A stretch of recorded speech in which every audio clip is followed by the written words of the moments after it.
아, 뭔가 평범한 아이들하고 좀 다른 뭐가 있구나. 10년 넘게 관찰을 하면서 관찰한 포인트가 보통의 아이들하고 어떻게 차이 나느냐.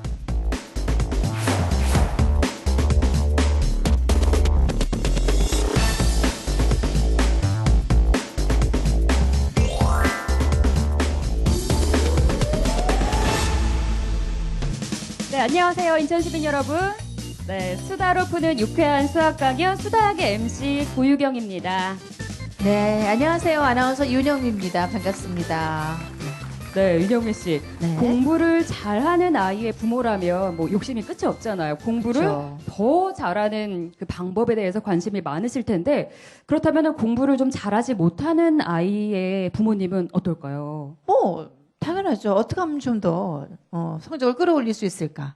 네, 그게 맞아요. 관심사 아닐까요? 네, 아마도 그 부진한 아이의 학습 방법에 대해서 참 관심이 많으실 텐데요. 오늘 강연은 이 모든 부모님들이 다 궁금해하실 그런 내용입니다. 바로 네. 수학을 잘하는 아이들의 특징에 대해서 강연이 준비가 돼 있다고 해요. 아, 근데 우리 엄마들이 모이면 그런 얘기 많이 하거든요. 아, 저 집 아이는 어떻게 저렇게 공부를 잘할까? 비법이 뭐가 있을까? 궁금하죠. 절대 근데 그 집 엄마는 안 가르쳐 주거든요. 그 윤영미 아나운서는 자녀들이 공부를 다 잘하잖아요. 아이, 아니에요. 알려주시나요? 어떠세요? 아이, 뭐 저는 뭐 제 손을 이미 떠난 아이들이기 때문에 비법이 없습니다. 근데 아무튼 오늘 주제는요, 우리 엄마들의 그 가려운 곳을 팍팍 긁어주는 그런 시간이 되지 않을까 싶거든요. 네, 예, 맞아요. 수학 멘토 빨리 좀 만나고 싶네요. 오늘의 강연자분은요. 윤영미 씨도 들으시면 굉장히 반가워하실 분이에요. 아, 제가 힌트를 좀 드리자면 네. 스마트하게 계산하기.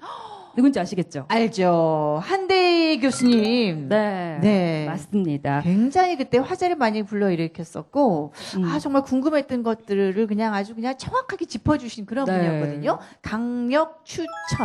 요 정도로 제가 말씀을 드리고 싶네요. 빨리 네. 모시고 싶어요. 어떤 분이신지 궁금하실 텐데요. 모셔보겠습니다. 청주교육대학교 수학교육과 한대희 교수님 큰 박수로 맞아주세요. 네.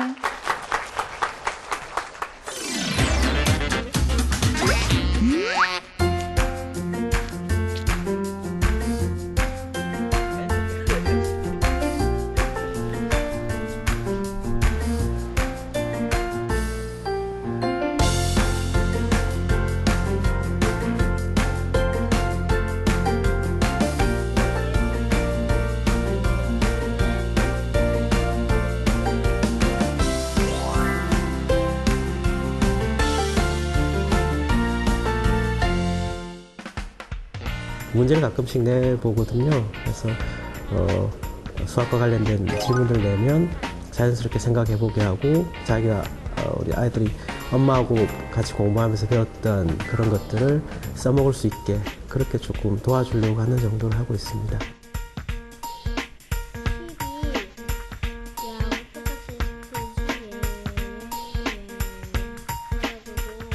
제가 질문하면 아빠가 친절하게 답해 주시고 아빠가 엄마가 많이 알려주셔서 많이 아는 것 같아요. 프로테치키라고 구소련의 심리학자가 있는데 그분이 한 10여 년 동안 수학을 아주 잘하는 학생들을 관찰을 해봤습니다. 수학을 잘하는 아이, 좀 평범한 아이, 그리고 좀 부족한 아이들이 어떻게 다른지를 살펴보고 그걸 바탕으로 해서 이제 자녀들 교육에 뭔가 어떤 도움을 줄 수 있는 시사점 같은 것들을 함께 생각할 예정입니다. 네, 교수님 어서 오세요. 네. 안녕하세요. 네, 안녕하세요. 어유 그대로시네요. 더 어려워지신 것 같아요. 소년 같으시죠? 아니, 대학교 신입생 같은 그런 느낌. 네. 너무 과찬이십니다. 교수님 이렇게 다시 뵈니까 정말 반가운데 그동안 어떻게 지내셨어요? 몇 달 지났잖아요. 예, 지난번에 방송 나오고 난 이후에 알아보는 분들이 좀 계시더라고요. 오, 진짜요? 그래서 이제 방송인이 된 것 같은 착각을 좀 행복한 착각을 좀 했었습니다. 네. 수당 나오셨다고 다 그런 건 아니고 굉장히 이제 그때 폭발적인 반응을 일으키신 분이기 때문에 예, 네, 이제 팬도 그렇죠. 많아지셨다 이런 얘기잖아요. 예. 근데 교수님 강의를 쭉 들으면 요거는 정말 우리 엄마 아빠뿐만 아니라 아이들도 같이 들었으면 좋겠다 이런 생각을 참 많이 했었거든요. 예. 그런 점이 참 유익한 것 같아요. 네. 오늘은 또 어떤 주제를 갖고 나오셨는지요? 예, 지난번에는 이제 스마트하게 계산하기라고 하는 계산에 국한을 해서 이야기를 했었는데, 오늘은 수학을 좀 잘하는 아이들이 어떤 특징을 보이는지를 조금 더 자세하게 살펴보려고 합니다. 그렇다면 오늘 강연은 내 아이의 수학적 재능을 좀 판단을 해볼 수 있는 그런 길잡이가 되어줄까요? 이 크로테츠키라고 하는 소련의 수학자가 있는데요. 그분이 수학을 잘하는 아이들에 대해서 한 10여 년 이상 관찰을 하고 보고서를 썼었습니다. 이제 그분이 이제 잘하는 아이, 그리고 보통인 아이, 좀 부족한 아이를 나누어서 각각의 특징을 갖다가 상세하게 쓴 보고서를 쓴 적이 있는데요. 그 내용을 바탕으로 해가지고 이제 그 학생들의 특징을 좀 살펴보려고 합니다. 아, 그렇군요. 현재 우리 아이가 수학적인 재능이 조금 부족하다면 부모로서 어떻게 도움을 주면 좋을까요? 네. 물론 한마디로 얘기하기 좀 어렵겠지만요. 오늘 강연 주제가 이제 그런 게 될 텐데요. 일단 잘하는 학생들이 우리 아이하고 뭐가 다른가를 일단 좀 파악을 하고, 그 다음에 이제 학생들을 그 방향으로 이끌어 가려면 어떻게 해야 될까, 이런 것들을 하나하나 차근차근 생각해 봐야 되겠죠. 네. 그런 시행착오를 줄이는 과정이 학습 방향을 잡는데 굉장히 중요하지 않을까 하는 생각이 좀 듭니다. 수학을 잘하는 아이들의 특징부터 먼저 들려주실 거죠? 예. 네. 한대희 교수님의 강연 지금부터 시작합니다. 박수 주세요.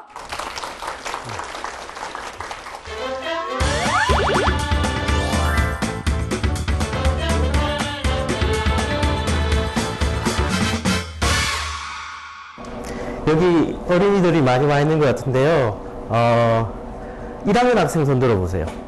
초등학교 1학년, 2학년, 3학년, 4학년, 4학년이 좀 많군요. 5학년, 5학년이 더 많아지네요. 6학년, 6학년 좀 작고, 중학교 1학년, 중학교 2학년, 예. 내용이 조금 초등학교 한 4, 5학년이면 조금 어려울지도 모르겠는데요.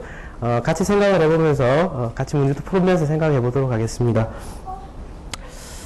오늘 주제는 수학적 재능 있는 아이들의 특징에 관한 것이라고 아까 말씀드렸는데요.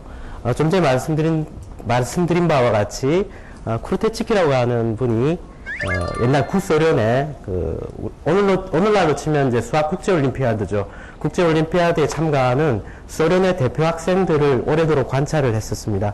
그러면서 이 아이들이 뭔가 평범한 아이들하고 좀 다른 뭐가 있구나라고 하는 것에 주목을 해서 10년 넘게 관찰을 하면서 관찰한 포인트가 보통의 아이들하고 어떻게 차이 나느냐, 보통 아이들이라고 하더라도 좀 잘한 아이, 그 다음에 좀 부족한 아이하고는 뭐가 다른가, 이런 것들을 이제 살펴봤는데요.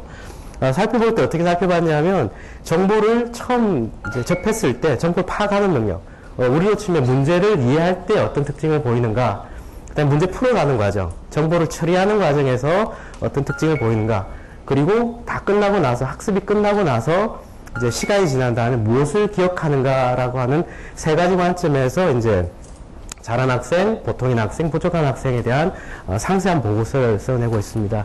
오늘 뭐 짧은 시간에 이 내용을 다 말씀드리기는 어려울 것 같고, 이 중에서 이제 여러분들, 자녀분들이 공부하는 데 도움이 될 만한 몇 가지 중요 포인트를 잡아서 말씀을 드리겠습니다. 먼저 1부에는 문제를 이해하는 단계, 즉 정보를 갖다 처음 수집할 때 어떤 특징을 보이는가부터 말씀을 드리겠습니다. 문제를 함께 풀면서 이제 생각해 볼 텐데요. 보통의 학생들 혹은 조금 부족한 학생들에게서 제일 큰 관문이 뭐냐면 문제를 풀 때 문제를 잘 못 이해한다는 겁니다. 너무나 당연한 이야기 같은데요. 많은 학생들이, 실제로 많은 학생들을 관찰해 보면 문제를 이해하지 않은 상태에서 문제에 답을 쓰고 있습니다. 공부를 못하는 학생이라고 한다면 아마도 문제를 안 읽었거나 문제를 파악하지 못했다고 봐야 될 테고요. 수학적으로 뛰어난 능력이 있다고 하더라도 문제를 이해 못하면 자기 능력을 발휘할 기회조차 없어지게 됩니다. 그런데 안타깝게도 우리가 사는 이제 우리 교육 환경에서는 시험지에다가 답을 쓰는 형태로 시험을 치고 그것으로 평가를 받기 때문에 아이의 머릿속에 어떤 능력이 있느냐라기보다는 답안지에 정확한 답을 쓰느냐 가지고 학생을 평가받는 게 현실이죠. 그러니까 능력을 개발한다는 것 이전에 기본적으로 문제를 풀어나갈 때 제일 기본이 되는 거, 문제를 파악하는 능력부터가 이제 개발돼야 되는데, 문제를 함께 풀어보면서, 간단한 문제를 함께 풀어보면서 말씀을 드리겠습니다. 자, 이 문제를 한번 쭉 읽어보시고, 답을 한번 이제 생각을 해보시기 바랍니다. 이래서 100가지 수가 있습니다. 숫자 369가 있는 수에 박수를 한번 친다면 박수 친 횟수는 모두 몇 번이겠습니까? 100번이 너무 큰 숫자인가요? 어린이들에게는? 자, 바로 답이 탁 나온 사람 있습니까? 여기. 보통의 학생들보다 조금 모자란 학생들은 이런 문제를 만났을 때 어떤 특징을 보이느냐 하면 문제를 읽지 않고 계산을 한다는 겁니다. 부모님들께서는 잘 상상이 안 되실는지 모르겠습니다만 초등학생들 중에 상당수의 학생들이 문제를 읽고 이해한 다음에 식을 세우고 답을 쓰는 게 아니라 문제에 들어있는 숫자만 보고 대략 써버리는 그런 현상을 보이고 있습니다. 대표적인 오답 사례가 이제 이런 걸 텐데요. 369가 들어있는 숫자 쓰라니까 369, 369, 3의 배수. 그래서 1에서 100까지 3의 개수가 몇 개가 있느냐 이렇게 생각을 하는 거죠. 그러면 100 나누기 3은 33. 이 학생은 나누기까지 할 줄 아는 학생이고 정확하게 계산할 수 있습니다만 답은 땡 틀려버렸죠. 그러니까 문제를 제대로 파가지 않은 상태에서 답을 쓰다 보니까 뭐 더하기를 잘하든 곱하기를 잘하든 이런 게 아니라 그냥 딴 것을 풀었기 때문에 빵점이 돼버리는 상황입니다. 문제를 왜 안 읽을까? 일단 거기에 대해서는 여러 가지 생각을 해봐야 되는데요. 어린아이들로 내려갈수록 이렇게 생각하는 그 시간에 따라서 차근차근히 생각하는 힘이 좀 부족하기도 하고 문장을 읽어 나가는 능력도 상당히 부족하기도 합니다. 그러니까 문장으로 만들어진 문제를 보통 이제 문장제라고 표현하는데 2 더하기 3은 얼마냐, 뭐 5분의 1 더하기 뭐 5분의 2는 얼마냐 이런 거 계산 잘하는 학생들도 문장제 문제가 나오면 틀려버리는 경우들이 있는데 그건 잘 읽지 못하기 때문이고요. 읽는 습관을 어떻게 들여야 되느냐. 그러니까 읽는 것보다도 더 중요한 거는 그 문장 안에 들어있는 정보를 어떻게 잘 파악하고 분석하느냐에 달려있는데 한 가지 팁을 드리자면 문장을 읽을 때 처음부터 끝까지 읽어나가는 게 아니고 문단 나누기를 하면서 읽어나가는 겁니다. 그래서 필요한 정보와 정보들이 어떤 것들이 있는지를 잘라서 보는 거죠. 이 문제를 다시 돌아보면 처음에 1부터 100까지 수라는 게 있습니다. 그 다음에 369라고 하는 숫자가 들어있는 것에 주목을 해야 되고요. 그 다음에 369가 들어있는 숫자에 한번 박수를 딱 쳐야 되는 거죠. 그래서 총 박수를 친 횟수를 총 횟수를 갖다가 구하는 겁니다. 그러면 이제 아까 그 친구가 3의 배수라고 생각해서 나누기 한 게 틀린 이유를 금방 알 수 있겠죠. 그렇다면 이제 여러분들은 답을 구하셨습니까? 일단 또 다른 오답 사례를 하나 보면서 말씀드리겠습니다. 이래서 100가지 자연수 중에서 369를 포함하고 있는 수의 개수를 이렇게 단순하게 생각하는 학생들, 그러니까 아주 좀 못하는 학생들의 이야기입니다. 369가 3번 들어가 있고 1에서 10까지 3번, 그 다음에 10에서부터 20까지 3번, 그리고 100까지 10번 있으니까 3 곱하기 10에서 30번 이제 이렇게 푸는 학생들이 이제 간혹 나오는데 이런 학생들은 뭐가 틀렸겠습니까? 그렇죠. 30대에 또 3들이 들어있다라는 것을 이제 간과한 것이죠. 그러니까 이렇게 빨리 성급하게 답을 내려고 하는 특징들이 이제 부족한 학생들에게 나타납니다. 왜 그런가 가만히 생각해 봤더니만요, 많은 수학 문제들이 문제를 딱 보는 순간 행동을 요구를 합니다. 2분의 1 더하기 3분의 1은 얼마? 100 나누기 3은 얼마? 27 곱하기 37은 얼마? 문제를 보는 순간 연필을 들고 답을 탁 써야 되는 행동을 요구한다고 생각을 하기 때문에 이런 일이 벌어지는 것 같은데요. 조금 어려운 문장제 문제라든가 이런 게 주어지면 행동을 먼저 할 것이 아니라 멈춰서서 생각을 해야 된다는 겁니다. 그래서 조금 부족한 단계에서 그 다음 단계로 나아갈 때 해야 될 일은 행동하기 전에 멈추게끔 해야 됩니다. 근데 어린아이들 같은 경우는 이 행동을 먼저 하려고 그러죠. 어른들 같은 경우는 행동하는 게 그 생각을 하고 난 뒤 행동하려고 합니다. 대체로 뭐 집에서 다 경험해 보시겠지만 핸드폰이라든가 그 리모컨을 아이들이 훨씬 더 잘 다룹니다. 왜냐하면 아이들은 그냥 막 눌러보거든요. 눌러서 뭐 되면 되고 뭐 망가지면 말고 뭐 아이들은. 근데 어른들은 이거 눌리면 될까 안 될까 먼저 생각하죠. 이거 잘못 누르면 고장날까, 이거 잘못되는데 이런 생각을 하니까 주저주저해서 행동을 잘 하지 않습니다. 아이들일수록 더 적극적으로 행동하는 게 또 빠르고 그게 장점인 동시에 또 생각을 요하는 문제가 주어졌을 때는 생각을 해야 되는데 행동을 먼저 하니까 성급하게 답을 내고 그러니까 틀리게 되고 이런 일들이 벌어지는 것이죠. 자, 이 문제에 이제 답을 한번, 다 아시겠지만 답을 하나 찬찬히 이제 살펴보면, 1에서 9까지는 3번, 10에서 19까지는 3번, 이렇게 쭉 분류를 할 수 있겠죠. 일단 써봐야 되는 거죠. 암산으로 대충 하는 게 아니고 써봐야 되는 거고, 30에서 39까지 10번 있다는 것에 주목하면, 이제 60에서 69까지도 10번이고, 99에서 99까지도 10번이고, 그래서 10번이 나오는 게 3줄, 3번이 나오는 게 7줄 있다. 이렇게 생각을 해서 이제 답을 구할 수가 있게 되겠죠. 그런데 이제 이렇게 풀었을 때 답이 51인데, 많은 학생들이, 제가 이제 학생들하고 이렇게 같이 풀어보니까요, 48이라고 하는 학생도 많이 나오고요, 60이라고 하는 학생도 많이 나옵니다. 왜 그럴 것 같으세요? 잘못 세서? 9개씩 잡아서? 네, 여러 가지 이제 오답이 나오는 이유들이 있을 텐데요. 제가 물어봤습니다. 왜 그렇게 답을 했냐 그러니까 어떤 학생이 이렇게 이야기하는 거예요. 369 게임에서 10의 배수는 어떻게 합니까? 박수 안 치고 뽀숑 하지 않아요? 그러니까 이제 369 게임을 하다 보면 10의 배수들은 박수를 치는 게 아니에요. 실제 369 게임에는. 그러니까 10의 배수인 30, 60, 90을 빼가지고 49라고 답하는 학생도 있고요. 60이라고 답하는 학생도 있어요. 여기서 그렇게 생각하는 학생들 분명히 나왔을 텐데. 실제로 369 게임은 동네마다 조금씩 다릅니다만 33이 나오면 어떻게 해요? 박수를 2번 치는 거예요. 그러니까 이 문제를 냈을 때 제일 많이 학생들이 이제 질문을 하거나 오답을 내는 게 36이라든가 99라든가 이런 걸 박수를 2번 친다고 생각을 하는 거예요. 문제는 어떻게 돼 있었습니까?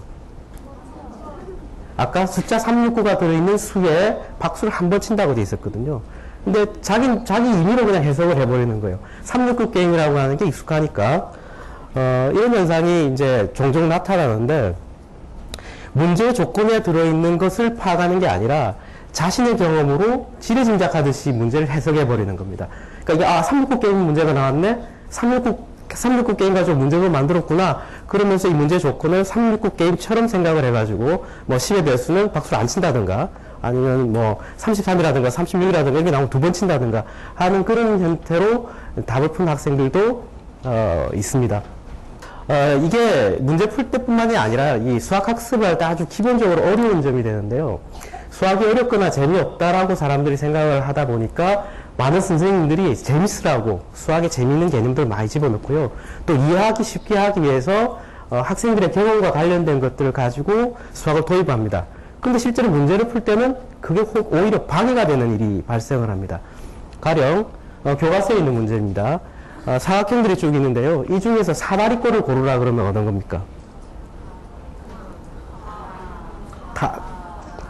여기 이제 학생들 공부를 이제 평균 정도 이상은 하는 학생들이라 이제 답을 이제 잡아내지만 못하는 학생들 입장에서 보면요. 사다리꼴이 없어요. 사다리처럼 생긴 게 있습니까? 여기는 사다리처럼 생긴 게 없어요. 가깝다면 가가 좀 가깝긴 하겠지만 이게 좀 삐딱하잖아요. 마가 좀 가까울는지는 모르죠. 여기는 사다리처럼 생긴 게 없어요. 사다리꼴이라고 하는 개념을 처음 도입할 때 선생님들이 사다리처럼 생긴 모양 하면 이해하기는 좋아요. 근데 사다리꼴은 사다리처럼 생긴 게 아니거든요. 사다리꼴의 정의는 뭡니까? 약속은? 마주보는 한 쌍의 변이 평행한 도형이에요. 그러니까 이름을 붙이려면 그렇게 붙여야죠. 한 쌍변인 사각형이라든가 이렇게 붙여야 되는데 길기도 하고 딱 안 와닿잖아요. 그러니까 사다리처럼 생겼다라고 하면 학습에 도움이 되는데 나중에 그것이 방해가 된다는 거죠. 학년이 올라갈수록 더 심해집니다. 수학은 점점점 추상적으로 돼가는 학문이기 때문에 학생들의 경험에서 맥락에서 빨리 벗어나야 그 학습을 원활하게 해나갈 수가 있습니다. 문제 이해 단계에서 이제 정보를 수집하는 단계에서 제가 몇 가지 말씀을 드렸는데요. 첫 번째는 일단 읽어야 된다. 읽는 습관 가지기. 문제를 끊어 읽기. 문제를 파악하기. 이게 이제 습관을 가져야 되고요. 관찰해 보십시오. 학생들이 문장제 문제 풀 때 어떤 특징을 보이는지, 그냥 빨리 푸는지, 식을 빨리 세우는지, 이런 것들에 주목해 볼 필요가 있고요. 또 하나는 학생들이 행동을 먼저 하려고 하기 때문에 멈춰서서 생각하는 습관을 길러야 됩니다. 성급하게 답을 내기보다는 한 번 멈춰서 혹시 함정이 있는 건 아닐까? 내가 생각한 게 맞는가? 라고 멈춰서서 생각하는 것. 보통의 학생들은 수학 문제에 들어있는 본질적인 수학 그 문제를 푸는데 핵심적인 아이디어에 주목하는 게 아니라 자기한테 관심이 있는데 주목합니다. 369가 나오면 369 게임 같은 데 관심을 가지게 되고요. 문제 상황에 들어있는 주변적인 요소들에 관심을 가지고 구체적인 자료에 주목하는 반면에 수학을 잘하는 아이들은 그것보다 그 안에 들어있는 핵심적인 특징에 주목하고 누락된 정보가 없는지 불필요한 정보가 있는지 과잉된 정보가 있는지 이런 것들을 파악한다는 겁니다. 학생들에게 문제 좀 긴 문제를 주고 네가 구하려고 하는 게 뭐냐, 문제 안에 들어있는 자료는 뭐가 있느냐, 그리고 자료들 사이의 관계는 어떻게 되느냐, 그 문제를 푸는데 함정은 없는가, 이런 것들을 스스로 생각하면서 문제를 접근해야 정확하게 파악이 되는데, 그렇지 않고 빨리 읽고 지레짐작해서 답을 쓰니까 점수가 잘 나올 리가 없는 것이죠.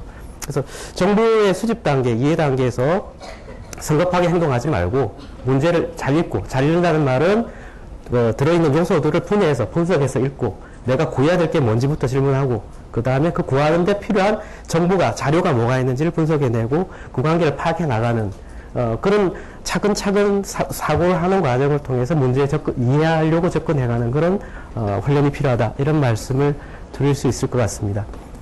문제 이해 단계, 자료 수집 단계 이야기는 이 정도로 마치고요. 좀 이어서 정보를 처리하는 과정이나 기억하는 과정에서의 특징을 더 살펴보도록 하겠습니다. 1부는 여기서 마치겠습니다.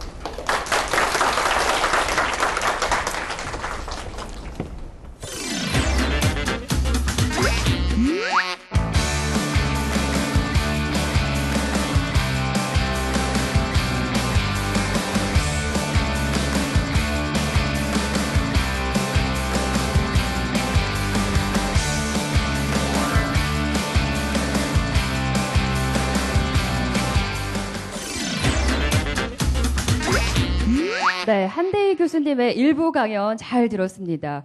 그 교수님, 네. 문장으로 길게 이루어지는 문제를 문장제 문제라고 하잖아요.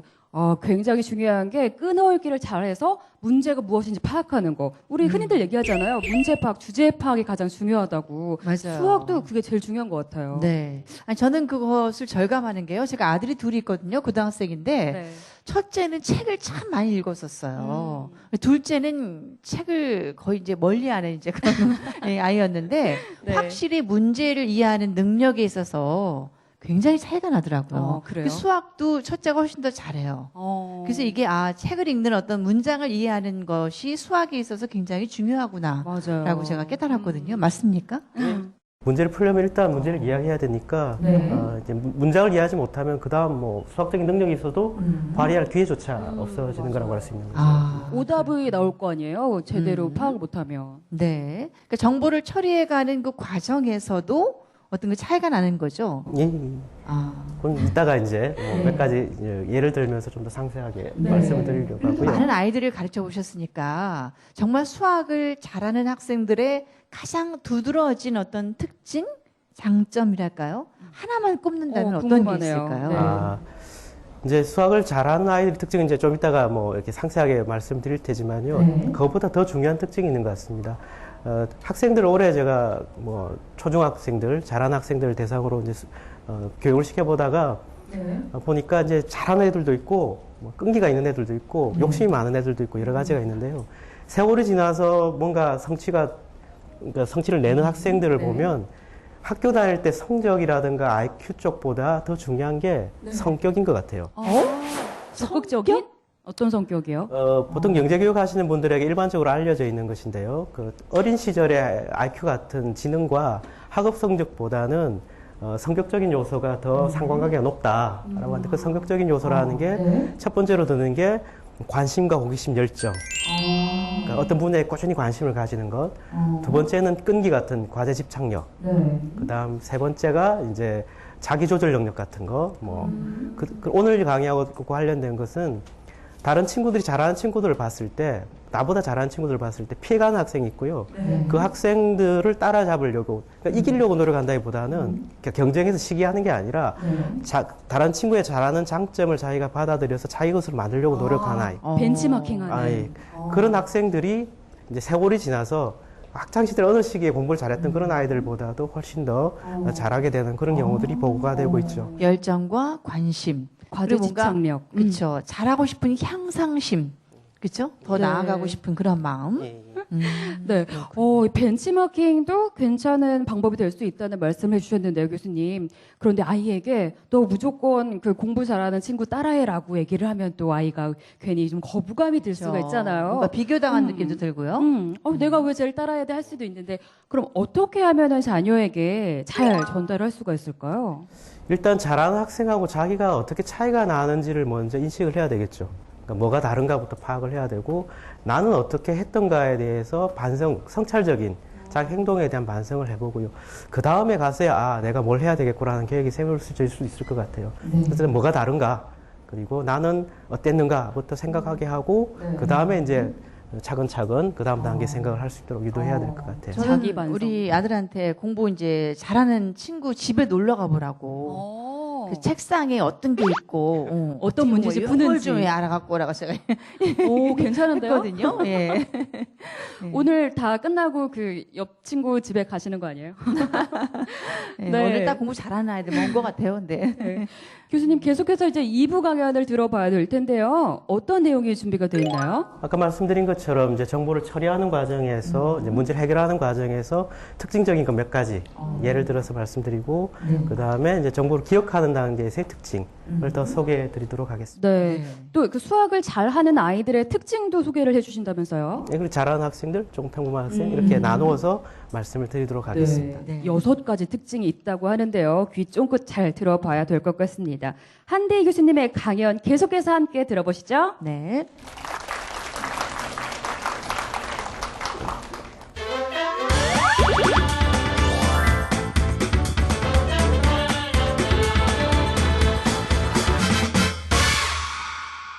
예, 좀 전에는 조금 평범하거나 부족한 학생들의 특징을 주로 예를 들면서 말씀드렸고요. 지금부터는 좀 잘하는 학생들의 특징을 좀 포인트로 두고 말씀을 드려보겠습니다. 문제를 이제 해결하는 과정에서의 그 특징들인데요. 크루테츠키는 정보 처리 과정에서의 특징 6가지를 소개를 합니다. 첫 번째는 아무래도 이제 논리적으로 추론하는 능력, 기호를 사용하는 능력의 차이. 두 번째는 일반화란 말이 조금 어려운 표현입니다만 몇 가지 예를 보면서 적용할 수 있는 범위가 넓은 일반적인 사고를 한다든가, 세 번째는 사고하는 양이 단축되고 압축된 형태로 사고를 한다든가 이런 특징을 보이고요. 그 다음에는 사고가 유연하다는 거, 이렇게 전환이 빠르다는 거. 그 다음에는 명백하고 명료하고 경제적이고 효율적인 그런 방법을 선호한다든가. 그 다음에 사고 방향이 자유롭게 바뀌고 재구성을 잘한다. 이런 이야기들을 제시하고 있습니다. 이 이야기들을 이제 상세하게 설명하는 건 좀 딱딱할 것 같고요. 아까 했던 것처럼 문제를 함께 풀어보면서 몇 가지 특징들을 예를 들어서 설명을 해드리겠습니다. 아까 369와 관련된 문제를 우리가 풀었었는데요. 그 369 문제를 보면 1에서 100까지의 숫자에서 이제 박수를 몇 번 치느냐? 51번이라고 그랬지 않습니까? 근데 만약에 그게 문제가 1000번으로 바뀌면 어떻게 될까요? 그러니까 1000번이 아니고 1000까지를 구하라 그러면 자연수가 1000개 있을 때, 10,000개 있을 때 이렇게 구하라 그러면 아까처럼 구하려면 어떻게 합니까? 1에서 10까지 3개, 1에서 11에서부터 19까지 이래갖고 1000까지 하면 몇 줄을 써야 돼요? 100줄을 써야 되지 않습니까? 그런 방식으로 풀려면 상당히 어렵죠. 크루테츠키가 이제 주목했던 게 뭐냐면 그 잘하는 학생하고 못하는 학생하고 같은 문제를 풀렸는데 둘 다 답이 나왔어요. 그러니까 평범한 학생들도 풀었고 잘하는 학생도 풀었는데 평범한 학생은 풀었어 나가 노는데 잘하는 학생이 가만히 앉아 있는 거예요. 그래서 너 뭐 하냐 가서 물어보니까 풀이가 마음에 안 들어요. 그러는 거예요. 왜 마음에 안 드는데 계산량이 너무 많아요. 뭔가 좀 좋은 방법이 있을 것 같은데 그래서 하다가 뭔가 좋은 방법을 탁 찾아내더라는 거예요.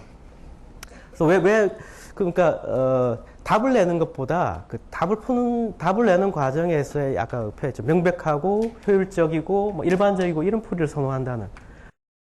그러니까 좀 더 좋은 방법을 찾아내려면 좀 더 멋진 방법, 여기서 멋지다고 하는 건 좀 간략한 방법, 효율적인 방법, 또는 일반적으로 적용될 수 있는 방법 이런 것들일 텐데요. 기존에 자기가 했던 방법하고는 좀 다른 방법을 적용해야 된다는 거예요. 근데 또 평범한 학생하고 잘하는 학생하고 차이를 아까 유연성이라는 말을 설명했는데 평범하게 잘하는 학생들은 자기에게 성공적이었던 방법을 포기하지 않는데요. 그러니까 한번 풀어서 이렇게 방법 풀면 그 다음 문제도 그와 비슷하게 풀고요. 좀 어려운 문제가 나와도 그 방법으로 계속 풀려고 하는 습관이 있는 거예요.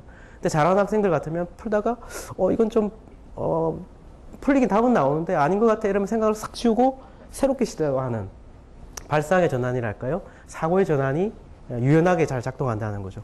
이 문제, 아까 369 문제는 어떻게 풀면 좋겠습니까? 예를 들면 뭐 여러 가지 방법도 있을 수 있겠습니다만 이런 관점에서 볼 수 있겠죠. 369가 들어있는 숫자를 구하라 그랬잖아요. 근데 369가 들어있지 않은 숫자를 구하면 또 답을 구할 수 있지 않겠어요? 물론 이렇게 한다고 해가지고 더 좋은 풀이가 나올지 안 나올지는 몰라요. 근데 어쨌든 발상은 전환을 했어요. 369가 있는 숫자를 막 세다가 이제 안 들어있는 걸 세보자 라고 생각을 해보니 그러니까 100가지 숫자인데 100은 확실히 369가 안 들었어요. 100을 빼고 하나는 뺐어요. 그 다음에 두 개의 숫자가 들어갈 수 있는 공간을 이제 빈 카드처럼 빈 공간에 생각하면 저 긴 공간에 들어갈 수 있는 숫자가 369가 아닐 수는 0에서부터 9까지 7개의 숫자가 들어갈 수가 있죠. 그죠? 앞칸도 그렇고 뒷칸도 그렇고. 그러니까 369가 들어있지 않은 수는 77, 40, 77, 49, 49개가 있다는 거예요. 근데 여기서 약간 함정은 있는데 첫 번째 자리하고 두 번째 자리에 둘 다 0을 집어넣으면 0이 돼버리잖아요. 0부터 시작하는 게 아니었죠. 1부터 시작해서 100까지였으니까 그럼 빼야 돼요. 그리고 100이 아까 하나 빼놓은 거 있었죠. 하나 빼야 되고 하나 넣어야 되고. 그러니까 369가 들어있지 않은 수는 77, 49. 49개가 있다는 거예요. 그럼 369가 들어있는 숫자는 100에서 49개를 빼서 51. 이렇게 해결할 수 있겠죠. 앞에 풀이하고 뭐 비슷한 정도의 풀인가요? 비슷한 느낌입니까? 만약에 1000이라고 생각해 보세요. 1부터 1000까지 숫자를 가지고 369 문제를 푸는데 박수 치는 횟수가 몇 개냐 그렇게 했을 때 이 방식으로 하면 어떻습니까? 옆에 카드 한 장이 더 있는 거 아니에요? 그죠? 카드 한 장 더 있는 세 공간에 들어갈 수 있는 숫자가 777, 7 곱하기 7 곱하기 7. 그 다음에 000 빼야 되고 1000원 넣어야 되고 그래서 1000 빼기 7 곱하기 7 곱하기 7 이러면 답이 나오죠. 그러니까 1000이든 만이든 10만이든 100만이든 숫자가 커지더라도 얼마든지 쉽게 구할 수 있는 방법이 된다는 거예요.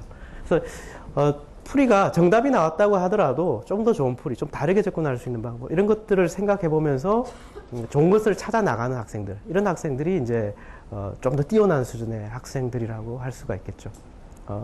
어떻습니까? 가슴에 손을 얹고 내가 그렇게 습관적으로 해왔던가? 답이 나오더라도 이거 답은 좀 복잡한 것 같아. 내 나름대로 좀 쉬운 방법을 찾아봐야지. 이런 습관을 가지고 공부를 해오셨는지 아니면 답 나왔으니까 끝 이렇게 했는지 이런 것들을 한번 돌아보시기 바라고요. 다른 문제를 조금 살펴보도록 하겠습니다. 세르핀스키라고 잘 인터넷에 쳐보시면 프랙탈이나 뭐 세르핀스키를 찾아보시면 많이 나오는 그림입니다. 보신 적 있으세요? 이 세르핀스키라고 하는 분은 폴란드의 수학자인데요. 20세기 초반에 1차 대전 무렵이었던가 봐요. 전쟁통에 러시아의 포로가 됩니다. 그래서 포로 수용소에서 갇혀서 이렇게 추운 겨울날 러시아의 러시아의 추운 그 겨울의 감방에서 뭘 했냐면 이 도형을 연구를 했답니다. 그러니까 불우한 환경이었지만 뭐 수학의 세계를 탐구했던 그런 수학자인데요. 이 세르핀스키가 이런 그림들을 갖다가 막 그려 나갔을 때 초기에는 뭐 저런 걸 왜 하나, 뭐 수학자들도 특이하고 이상한 도형이긴 한데 왜 하나 그랬는데 세월이 좀 지나서 저렇게 같은 모양이 안에서 반복되는 그런 복잡하지만 단순한 모양들이 계속해서 반복되는 그런 모양들이 자연현상에 많이 나타난다는 것을 과학자들이 이제 주목하게 되죠. 예를 들어 여기 그 비단고동이라고 하는 고동 안에 들어있는 무늬를 보시면 삼각형들이 반복되고 나타나죠. 그래서 얼핏 보기에는 무질서하게 보이고 뭐 이상한 무늬지만 자세히 관찰해 보면 삼각형이라고 하는 것이 동일한 규칙에 따라 반복되고 있는 모습을 볼 수가 있어요. 그래서 이 프랙탈이라고 하는 거, 그러니까 같은 모양들이 내부에 동일한 규칙에 따라 계속해서 반복되는 이런 도형들을 이제 프랙탈이라고 그러는데 이 프랙탈에 대한 관심이 높아지면서 이제 연구가 막 더 진행되고 했다고 합니다. 자, 그렇다면 아까 세르핀스키 삼각형을 우리가 한번 좀 더 수학적으로 한번 탐구를 한번 해보겠습니다. 이 도형들을 보시면서 넓이가 어떻게 되는지, 둘레 길이가 어떻게 되는지 예측이 되세요? 정확하게 구하라면 구할 수 있겠습니까? 그래서 이제 보통 이제 초등학교 조금 고학년 정도의 시험 문제 한 3단계 정도까지 문제를 냅니다. 고등학교 정도 가야 이제 N번째 나오고 중학교 같으면 한 4-5번째까지 이렇게 문제를 내는데 한 3단계까지만 이제 한번 생각해 보세요. 넓이가 처음에 1이라고 하면 그 다음 어떻게 되고 그 다음 어떻게 되고. 학생들한테 시켜보니까 이렇게 푸는 학생들이 있습니다. 답은 맞았어요. 그러니까 1, 가운데 흰 공간이 4분의 1이죠. 0.25를 뺐어요. 그 다음에 또 3개가 더 작아지죠. 그것도 4분의 1이니까 0.25에 4분의 1이니까 0.25를 4로 나눈 다음에 그 다음에 3개가 더 있죠. 곱하기 3을 해서 계산하는 거예요. 이런 학생들은 열심히 풀었는데 계산 과정에서 틀릴 가능성이 높아요. 그러니까 수학적 기호를 다루는 것이 이제 뭐랄까 이 경우에는 소수를 사용했을 때는 이게 상당히 복잡해지는 상황이라는 거죠. 근데 어떤 학생들은 소수를 사용하지 않고 분수를 사용해서 나타냅니다. 똑같이 문제를 풀었는데 이 학생은 틀릴 가능성이 현재 아직 낮아져요. 그래서 한 개 있던 게 4분의 1이 빠졌고 그 다음에 4분의 1에 4분의 1인 16분의 1이 3개가 빠졌고 이걸 빼나가서 16분의 부라고 하는 걸 갖다가 찾아내는 이런 학생. 그보다 조금 그러니까 능력이 뛰어나다기보다도 어떻게 운일지도 모르죠. 소수를 배웠기 때문에 소수를 가지고 쓴 학생 같으면 똑같이 문제를 풀었지만 미궁으로 빠져들고요. 분수를 사용하면 조금 더 명백해지고요. 그런데 이 두 학생 다 어떤 문제가 있냐면요. 4번째, 5번째로 들어가면 거의 풀어내기 어렵다는 겁니다. 아까 그림처럼 아주 복잡해진 그림으로 보면 이 방법으로는 접근이 어려워요.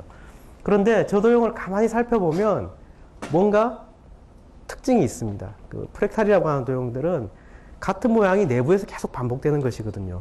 어떤 특징인지 파악되셨습니까? 처음에 검은 부분만 주목해서 보면 4분의 3의 크기로 바뀌었죠. 그 다음으로 넘어갈 때는 프락탈이라고 하는 것의 특징에 가장 주목해가지고 명백하게 간략하게 답을 찾은 학생들은 답을 이렇게 씁니다. 그러니까 처음에 삼각형에서 4분의 1이 사라지고 4분의 3이 남았어요. 그 다음에 그 세 부분 각각 그마다 똑같은 일이 똑같이 벌어지죠. 두 번째 삼각형에 위에 있는 삼각형만 보세요. 그 다음 그 옆에 삼각형에 있는 위에 부분만 보면 앞에서 일어났던 일이 동일하게 반복되죠. 그러니까 넓이가 4분의 3으로 줄어들었어요. 두 번째 삼각형의 왼쪽에 있는 삼각형이나 오른쪽에 있는 삼각형도 그 다음 삼각형으로 넘어갈 때 4분의 3씩 줄어들었어요. 그러니까 전체가 또 4분의 3으로 줄어드는 거예요. 그러니까 처음 도형에서 두 번째 도형으로 넘어갈 때 넓이가 4분의 3으로 축소됐고 그 다음 도형으로 넘어갈 때 또 4분의 3으로 축소된 거예요. 그러니까 바로 16분의 9죠. 그 다음 도형과 그 다음 도형 관계를 계속 관찰해봐도 똑같은 규칙이 반복되는 거예요. 그러니까 계속 4분의 3씩만 곱해나가면 답이 나온다는 것이죠. 그래서 앞에 보였던 친구들이 보였던 거하고 뒤에 푼 친구들하고의 풀이 방법이나 주목하는 것이 좀 다르죠. 앞에 것들은 한 단계 한 단계 거쳐서 하나씩 계산하려고 하고 뒤에 친구는 전체를 하나로 보면서 일반적으로 접근해 나가려고 하는 성향이 있다는 거죠. 그래서 수학적 관계 같은 것들을 또 명확하게 파악하는 능력, 그 다음에 수식이나 이런 것들이라는 것을 다루는 능력, 이런 것들에서 뭐 많은 차이를 보인다, 이런 걸 볼 수가 있고요. 제가 여러분들하고 같이 풀려고 하나 문제를 만들어 왔습니다. 모는 종이 다 가져오셨죠? 예, 모는 종이 한 칸 위에다가 넓이가 모는 한 칸에 2배가 되는 도형을 그려보세요. 넓이가 2배가 되는 거 한번 그려보세요 하면 금방 그리시겠죠? 넓이가 5배가 되는 거 그려라 그러면 이거 초등학교 5학년한테 조금 어려운 문제예요. 초등학교 6학년 조금 도전적인 문제고요. 다 그러셨습니까? 자, 그러면 여러분들이 그렸던 답지를 한번 볼까요? 2배가 되는 거는 많이 보셨죠? 마름모 모양으로 이렇게 된 거. 그 다음에 5배가 되는 건 옆에 있는 형태로 그렸을 때 나오는 도형입니다. 보통 모는 판에다가 정사각형 그리라 그러면 1, 4, 9 이런 건 금방 그리잖아요. 그죠? 그다음 2 그리는 게 쉽고 그 다음에 이제 5가 좀 어려운데 요거는 5를 그리는 게 지금 포인트가 아니고 사실은 그 다음 문제가 중요한데 일단 5를 그리는 문제부터 이해를 하고 가겠습니다. 가운데 정사각형 하나 보이시죠? 그죠? 그게 넓이가 1이에요. 그 위에 직각삼각형 4개가 붙어 있는 모양으로 이해가 되십니까? 그러니까 직각삼각형의 넓이가 얼마예요? 하나가? 직각삼각형 하나가 2칸의 넓이. 그러니까 가운데 정사각형이 이렇게 하나가 있고 직사각형이 4개가 겹쳐지지 않게 붙어 있다고 분해해 보세요. 그러면 직각삼각형 하나하나가 다 그러니까 2칸짜리 사각형의 반이죠. 그러니까 넓이가 1인 직각삼각형이 4개가 붙어 있는 거죠, 총. 그래서 그 넓이가 직각삼각형이 4개가 4, 가운데 있는 정사각형 넓이가 1 해서 5가 된다는 거 다 이해하셨습니까? 여기까지 이해가 되셨죠? 이렇게 이해하고 난 뒤에 이제 제가 약간 장난을 치는 건데요. 가지고 계신 색종이에다가 넓이가 5분의 1이 되는 사각형을 한번 그려보세요. 혹은 접어보세요. 이렇게 내면. 훨씬 어렵게 느껴지실 겁니다, 아마. 그런데, 수학적으로 재능 있는 아이들은 넓이가 5인 그림을 갖다가 딱 그려놓고는 금방 생각을 해요. 5분의 1은 이렇게 그리면 되겠네? 선생님은 5배짜리 그리라고 그랬는데, 뛰어난 아이는 5분의 1은 이렇게 그리면 되겠네? 라고 알게 된다는 거예요. 보이십니까? 자, 일단 하나씩 하나씩 해보면요. 색종이를 갖다가 가지고 오셨죠? 넓이가 2분의 1이 되게 접으라 그러면 반씩, 여기도 반씩 접은 다음에 펼쳐서 이렇게 모아 접으면 2분의 1이 되는 건 금방 하시죠? 그러니까 2분의 1이 되는 건 금방 하실 텐데, 자, 5분이 되는 건 어떻게 구할까? 이 그림에 답이 있습니다, 사실은. 아, 구했어요? 구한 학생이 한 명 있네요. 한번 이 꼭지점하고 이 중점을 이어서 이렇게 접고, 이 꼭지점하고 이 여기 가운데 점을 하고 접고, 또 반대쪽으로 펴서 이 꼭지점하고 이 가운데 점을 접고, 또 이 꼭지점과 여기 가운데 점을 가지고 접고, 이렇게 접어 나가면 5분의 1이 됩니다. 왜 5분의 1이 되느냐는 이 그림을 가만히 살펴보시면 이 안에 5분의 1이 된다는 걸 이해하실 수가 있어요. 이렇게 접으시면 5분의 1이 됩니다. 자, 이게 왜 5분의 1이 되느냐? 지금 조금 전에는 모눈종이 한 칸에다가 5배로 확대를 해서 그렸잖아요. 포인트가 가운데 있는 것이 포인트고 주변에 있는 것이 세로 만든 건데, 관점을 전환해서 밖에 있는 것에 주목해서 안을 보라는 거예요. 근데 약간 옆으로 돌아가 있죠. 그래서 돌려서 보겠습니다. 왼편에 있는 것이 여러분들이 모눈종에 그렸던 그림을 옆으로 돌려놓은 그림입니다. 그러니까 돌려놓으니까 가운데에 큰 정사각형 보이시죠? 가운데에 삐딱한 정사각형 하나 보이시죠? 가운데 삐딱한 정사각형이 1이라면 밖에 것이 5예요. 그러면 밖에 것이 1이라면 안에 것이 5분의 1이죠. 그러니까 옆에 왼쪽에 있는, 그러니까 여러분 입장에서는 이렇게 왼쪽에 있는 저기 있는 그림을 보시면, 저 안에 있는 게 5분의 1이라고 하는 것을 알 수가 있고, 그 다음에 옆을 보시면 이제 그 연장선 어떻게 접어야 되는지를 선을 연장시켜서 보시면 중점을 이어서 접으면 된다는 것을 아실 수가 있어요. 그러니까 우리는 평범한 사람들은 이렇게 한 단계 한 단계 설명해야 그렇구나 이렇게 이해가 되는데, 재능이 아주 뛰어난 학생들 같은 경우는 사고를 재구성하는 것이 훨씬 빠르다고 그래요. 그러니까 5배짜리를 보여줬는데 5분의 1짜리를 생각하는. 아까 369 문제 이야기 예를 들면요. 우리가 100가지 수에서 369가 들어있는 숫자가 몇 개냐 이렇게 문제를 냈잖아요. 그러면 수학적으로 아주 재능 있는 학생은 선생님한테 찾아서 그래요. 선생님, 그러면 박수를 100번 쳤다면 몇 번, 1부터 몇 번까지 수를 불렀을까요? 이런 문제를 생각을 해요. 거꾸로 문제를 내는 거죠. 거꾸로 문제를 내면 처음 문제 낸 것보다 훨씬 더 어려운 문제가 만들어지고요. 사실 수학 문제를 내는 많은 선생님들이 거꾸로 문제를 내서 어려운 문제를 만들어요. 그러니까 거꾸로 생각하는 게 익숙한 학생들은 훨씬 더 그런 문제들을 해결하는 능력이 더 발달하겠죠. 그래서 뭐 그렇대치기가 예를 들면 여러 가지 수학을 잘하는 아이들이 특징이 있지만, 유연한 사고, 그러니까 거꾸로 생각하거나 재구성하는 능력, 그 다음에 효율적이고 좋은 풀이를 갖다 찾으려는 성향, 이런 것들이 이제 우리가 좀 주목해봐야 될 그런 특징이라 이렇게 말씀드릴 수가 있을 것 같아요. 자, 마지막으로 정보의 기억 단계로 넘어가서 말씀드리겠습니다. 기억력이라고 하는 게 학습의 중요한 시기가 있었어요. 많이 기억하는 것이 중요한 시기가 있었는데, 현대사회로 넘어와서, 그리고 앞으로 시대로 갈수록 기억하는 것보다, 많이 기억하는 것보다 무엇을 기억하느냐가 더 중요한 시대로 넘어오고 있고요. 실제로 아주 수학적으로 재능 있는 아이들을 조사를 해보니까, 문제를 수업을 하고 난 뒤에, 수업 후에 일주일 뒤에 3개월 후에 조사를 하니까 기억하는 양 전체는 떨어지는 건 평범한 아이들하고 비슷하다는 거예요. 그런데 구체적인 자료, 문제에 들어있는 삼국격 게임을 했다든가 이런 시라스펜스키 삼각형 고동이 나왔다든가 이런 것들을 잊어먹는데, 그 문제의 핵심이 되는 일반적인 특징 같은 것들은 오래 기억하더라는 거예요. 여러분들은 아까 369 게임이라든가 아까 셰르핀스키 삼각형 문제를 풀었는데요. 나가실 때 한번 생각해 보세요. 내 머릿속에 뭐가 기억에 남는지. 아주 뛰어난 아이들이 보이는 특징은 재밌어 하는데 그게 중요한 거예요. 그냥 본능적으로 재밌네 하고 기억하는데 그게 중요해서 시험 공부 따로 안 해도 시험장에 들어가면 그게 나와요. 그래서 그냥 쓰면 되는 거죠.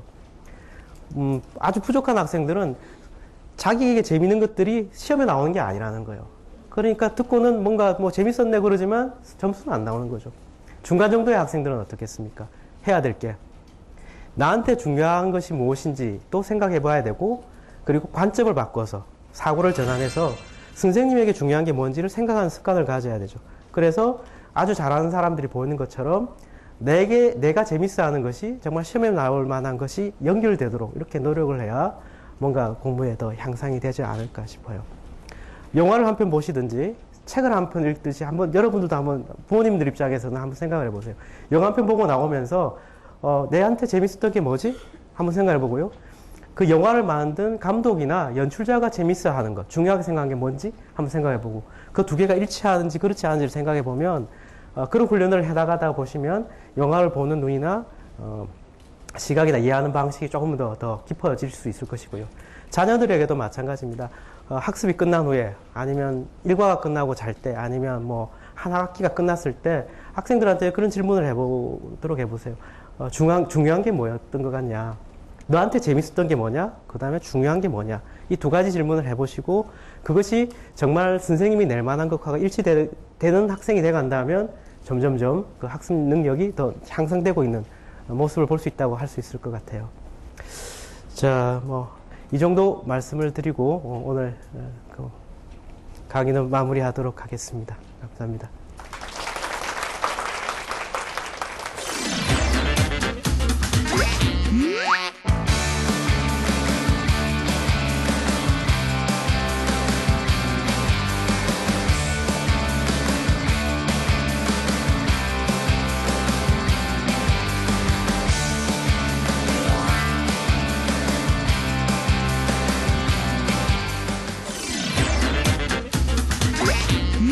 네, 한대희 교수님의 2부 강연 수학을 잘하는 아이들의 특징에 대해서 들어봤습니다. 저는 참 어쩜 이렇게 일치하는 게 저랑 없는지 특히 정말 찔렸던 게요. 네. 중요한 걸 기억하는 게 아니라 자기가 기억하고 싶은 걸 기억한다 해서 저 정말 완전 너무 찔렸어요. 아, 그렇군요. 저는 그 발상의 전환, 유연한 사고. 아, 역시 그렇구나. 왜 스티브 잡스도 think different. 다르게 생각하라. 네. 그런 거와 좀 일맥상통하는 얘기가 아닌가 싶어요. 그렇죠? 그러니까 수학이 똑 떨어진 게 아니라, 그러니까 전혀 다른 세계가 아니라 우리의 삶하고 굉장히 밀접하게 관련이 있다. 이런 생각이 들어요. 네, 수학 아닌 게 없죠. 그렇죠. 예. 네, 교수님. 오늘 오신 분들이나 시청자분들께 마지막으로 한 말씀 해주신다면요? 그 중간에 말씀을 드렸습니다만, 수학적으로 아주 뛰어난 재능을 보이는 아이들이 어릴 때 나오긴 합니다만, 그 아이가 성장해서 어떤 분야에서 성취를 해가는 데는 상당히 많은 요인들이 작용을 합니다. 그러니까 그 시기에 조금 누구보다 잘한다 못한다는 건 그건 한 단계에 불과한 것 같고요. 네. 중요한 거는 그 아이가 가지고 있는 관심, 호기심, 열정, 끈기, 노력, 이런 것들이 더 중요하다는 겁니다. 그래서 너무 급하게, 조급하게 빨리 가르치려고 하지 마시고 꾸준히 관심을 가지시면서 나중에 오는 사람이 진짜 오는 사람이잖아요. 그래서 아이가 잘하는 점을 찾아서 북돋워 주시려고 하시는 것이 더 중요하다. 네. 조급하게 지금 당장 몇 등 하느냐, 점수 몇 점 나오느냐에 너무 조급해 하시지 말라. 이런 말씀을 드리고 싶습니다. 네, 좋은 말씀까지 잘 들었습니다. 네, 수학 벌써 마칠 시간이 다가왔습니다. 네. 저희 수학이 이제 개편을 하게 돼요. 그래서 저희는 오늘 진짜로 이제 작별 인사를 드려야 되는데요. 네. 한 7개월간 정말 쉼 없이 달려왔는데 윤영민 씨 소감이 어떠세요? 네, 저는 굉장히 정말 유익한 시간이었거든요. 많이 배울 수 있었고, 제가 아이들을 키울 때 이런 프로그램이 있었다면 훨씬 더 정말 아이들을 지혜롭게 키울 수 있었을 텐데 라는 아쉬움이 굉장히 컸고요. 그래서 개편되면 또 다른 어떤 새로운 정보가 이제 또 소록소록 나올 수 있으니까 기대를 해보겠습니다. 네, 저도 참 많이 아쉬운 게 저는 정말 수학 잘 못했거든요. 수학에 대한 두려움도 있었는데 그래도 수학 진행을 하면서 수학이 얼마나 즐거운 학문인지 또 수학이 참 재밌구나 이런 네. 걸 알게 됐습니다. 다시 수능을 친다면 서울대 갈 수 있을 것 같은 느낌. 아이를 이제 낳아서 잘 키우시면 되죠. 아유, 시집부터 가야 되는데 말이에요. 네. 네. 새롭게 변화할 수학의 모습 기대해 주시고요. 앞으로도 변치 말고 많은 사랑 주셨으면 좋겠습니다. 네. 저희 오늘 마지막이니까 같이 인사 나눠볼까요? 네. 네, 여러분 감사합니다. 고맙습니다.